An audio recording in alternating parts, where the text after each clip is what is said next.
Good afternoon, guys. Dealing with the 2006 Jeep Grand Cherokee. Customer brought it in. No start issue. The noise that the motor was making was like a whining noise. Basically like the starter solenoid. If you've ever heard a starter solenoid whine, something like that. Basically the engine just turned. Customer originally thought he needed a starter. Turned out not to be a starter. I got it in, checked the compression. The compression was low. So we're here. I originally thought that it may have jumped time. So I originally broke it down and checked timing. Timing ended up being good. No broken parts. So my next thing was to be to check the valves. I don't know if you can see in there. The valve's kind of low. So right now I have the valve covers off. I have another video, the breakdown of everything, of how I got to this point. Checking the valves.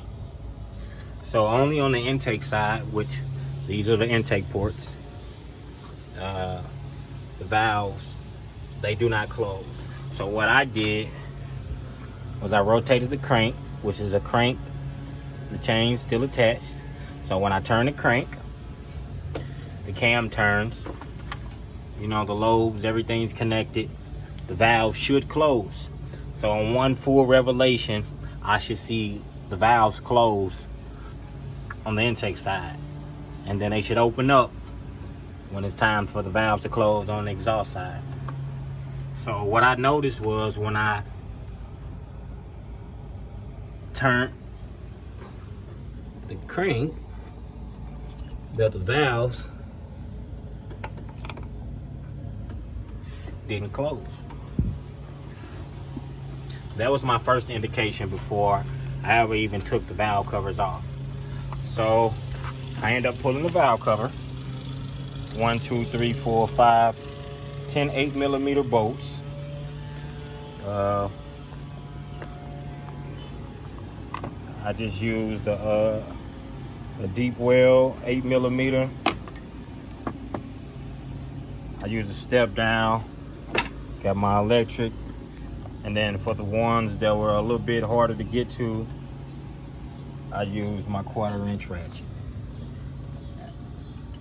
So when I took it off, first thing I noticed, I don't know if you can see it, push rod.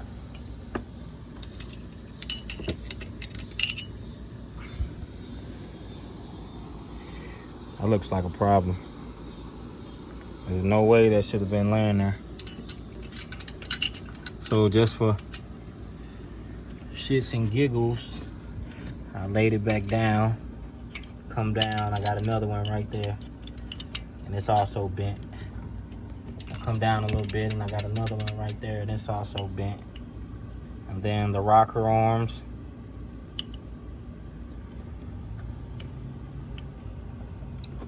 It should be like this. This shouldn't move. This should be still. So this isn't as bad. Oh, excuse me. This shouldn't be as bad as this. You can kind of see.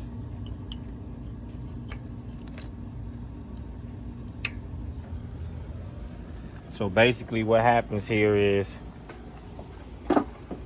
and I'll make another video after I take this head off, because I want to see if basically the damage done on the other side. So the valve seat sits under here on the back. This is the valve. This is the valve here. So the valve comes up through the head. And what happens is there's a metal ring, a valve seat that's pressed inside the head, and the valve actually sits onto the valve seat. So what happened is the engine gets hot and that valve seat comes down, it drops down. So when that valve seat drops down, you get the banging. Well, that's where you get the problem. The different pieces and debris, they break up, and they get the banging against the bottom of the head and the top of the piston. So the piston's banging up and down, the valve seats dropping, and you get that. So eventually, I bet if I was to take this pan off, I'd see some of the particles from the valve seat. Almost every time I do it, it's like that. And what's crazy is this is a very common problem on the 5.7 Hemis. This is the 6.1. This motor is actually out of a 300. And I believe before it went into 300, it came out of a Challenger, I believe.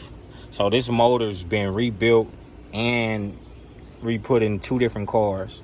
So I think it's just time for this guy to get a motor.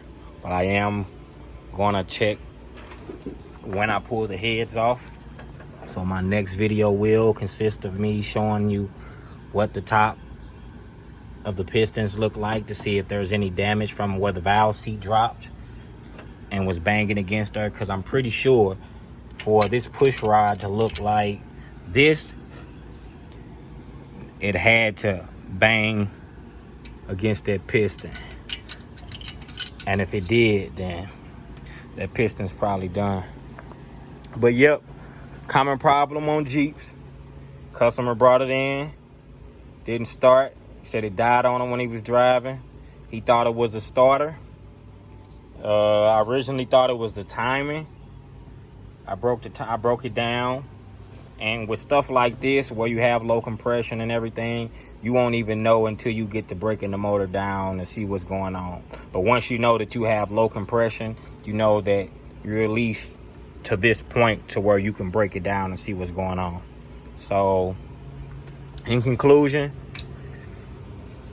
have a broken valve seat, rocker arms, push rods, basically new head or a rebuilt head. I'll know if we can rebuild the head once I pull this off to see what the back side of this head looks like, if it's damaged or what's going on. I'll take a look at the pistons. I do the same for the right side, and then we'll see what the customer wants to do. I'll be back with another video.